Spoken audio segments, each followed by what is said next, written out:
अस्सलामुअलैकुम दोस्तों, मेरा नाम सिकंदर हैदर है और आप देख रहे हैं इलेक्ट्रिकल उर्दू ट्यूटोरियल्स चैनल। दोस्तों, आज की वीडियो में मैं आप लोगों को सिंगल पेज डिस्ट्रीब्यूशन बोर्ड के बारे में गाइड करूंगा। तो यहाँ पर हमारे साथ एक simple single page distribution board है और इसकी कंप्लीट वायरिंग हो चुकी है। लेकिन इसमें वायरिंग क्या है, इसमें हमारे साथ यूपीएस की वायरिंग भी मौजूद है, आम वापडा की वायरिंग भी मौजूद है, जनरेटर के लिए भी है और इसी के साथ डीसी वायरिंग भी मौजूद है। तो सबसे पहले हम बात करेंगे यहाँ सर्किट ब्रेकर्स के बारे में। तो हमारे साथ एक मैन डबल फोल एमसीबी सर्किट ब्रेकर लगा हुआ है, 100 एम्पेयर का है। इसी तरह हमारे साथ एक चेंज ओवर स्विच है, तो ये हमारे साथ 63 एम्पेयर का है। 20 एम्पेयर के हमारे साथ 4 एमसीबी सर्किट ब्रेकर्स है। 3 हमारे साथ 10 एम्पेयर के हैं और एक हमारे साथ 16 एम्पेयर का एमसीबी सर्किट ब्रेकर है। तो इसमें यह है कि ये जो 4 सर्किट ब्रेकर है इसके साथ जनरेटर की कनेक्शन है, बाकी इन चारों के साथ जनरेटर की कनेक्शन नहीं है, क्योंकि इस पर ज़्यादा लोड चलेगा, एसी वगैरह चलेगा, तो जनरेटर छोटा है और इससे हम एसी नहीं चला सकते।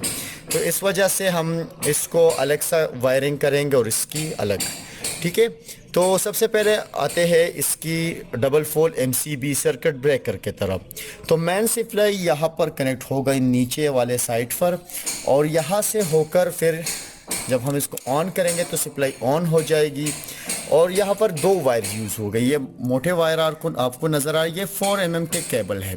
तो एक सबके न्यूट्रल जो है 4 mm के जितने भी न्यूट्रल्स हैं वो यहाँ पर एक साथ कनेक्ट हो गए हैं और यहाँ से चले गए हैं। उसके बाद इसका जो लाइन वायर है तो वो लाइन वायर आता है इस एमसीबी सर्किट ब्रेकर में भी यहाँ पर कनेक्ट है, आप देख सकते हैं, और इन तीनों एमसीबी सर्किट ब्रेकर्स में भी कनेक्ट है। तो यहाँ से हर एक लोड के तरफ वायर जाता है, एक यहाँ होगा, एक यहाँ, एक यहाँ। तो ये हमारे साथ एसी वगैरह या हमारे साथ जो ग्रीज़र वगैरह है उसके लिए ये वायर चले गए हैं। अब उसके बाद यहाँ पर और भी कुछ वायर्स है, जिस तरह के ये है, ठीक है, और हमारे साथ ये वाला हो गया। तो अब इसमें जो न्यूट्रल वायर है वो हमारे साथ आ गया है इसके तरफ और इस तरह लाइन वायर भी यहाँ पर आ चुका है। अब यहाँ पर हमारे साथ एक 63 एम्पेयर का चेंज ओवर स्विच है।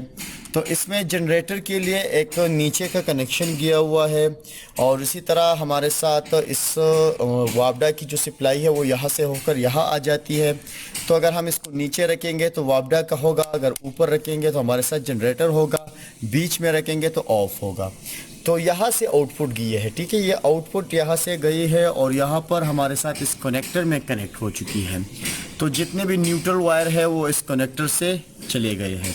अब उसके बाद इसका जो लाइन वायर है वो इन 4 एमसीबी सर्किट ब्रेकर में लगी हुई है, ठीक है, जिसमें हमारे साथ 3 10 एम्पेयर का और एक 16 एम्पेयर का एमसीबी सर्किट ब्रेकर है। तो यहाँ से आउटपुट जाती है और यहाँ पर जनरेटर की सप्लाई भी अवेलेबल हो सकती है और इस तरह वापडा की भी। अब बात करते हैं इसकी यूपीएस के बारे में। तो यूपीएस हर एक कमरे से 2 वायर आ चुके हैं, ये 3 कमरों के हैं, तो हमारे साथ 3 न्यूट्रल वायर है, 3 यूपीएस के लाइन वायर है। तो ये दोनों आपस में कनेक्ट हो गए, क्योंकि अभी एक ही यूपीएस लगेगा तो ये 2 वायर इसके साथ कनेक्ट हुए हैं और वो नीचे जाते हैं यहाँ पर।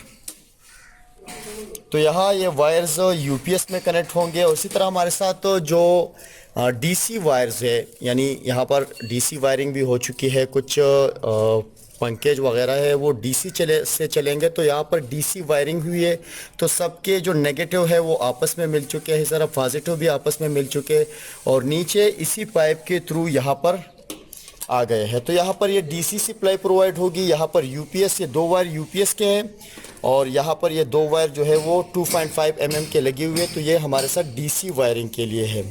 2 प्लग्स लगे हुए हैं, तो एक प्लग जो होगा वो यूपीएस के चार्जिंग के लिए यूज़ होगा और एक जनरेटर की सप्लाई इनपुट देने के लिए, यानी जनरेटर की इनपुट सप्लाई यहाँ पर कनेक्ट होगी। ये स्विच जो है वो ऑन होगा और यहाँ से इसको जनरेटर मोड में किया जाएगा, तभी हमारे साथ जनरेटर काम करेगा। तो सिंपल सी वायरिंग है। यहाँ पर हमारे साथ वायर जो यूज़ हुए हैं यूपीएस के लिए वो हमारे साथ 1.5 mm का यूज़ हुआ है। आम लोड के लिए हमारे साथ 2.5 mm का और इसी तरह जो हाई लोड है उसके लिए 4 mm का केबल यूज़ हुआ है। यहाँ पर 6 mm का केबल भी यूज़ होगा जो हमारे साथ इस मैन MCB सर्किट ब्रेकर को कनेक्ट होगा। तो सिंपल सी वायरिंग है। यहाँ पर एक दो इंडिकेटर्स या 3 इंडिकेटर, इसी तरह वोल्ट मीटर सब कुछ अटैच होंगे। तो इस वायरिंग को करना बहुत ही आसान है। बहरहाल ये कंप्लीट नहीं हुआ है अभी तक, लेकिन अगर आप इसको सीखना चाहते हो इसी डिस्ट्रीब्यूशन बोर्ड को डायग्राम के ज़रिए, तो नीचे कमेंट सेक्शन में ज़रूर बता दीजिए। इसी के साथ ही आज की वीडियो ख़त्म होती है। मज़ीद ट्यूटोरियल्स के लिए आप हमारे यूट्यूब चैनल को ज़रूर सब्सक्राइब कीजिए, हमें अपने दुआओं में याद रखिए और हमारी वीडियो को लाइक और शेयर ज़रूर कीजिए। अल्लाह हाफिज़।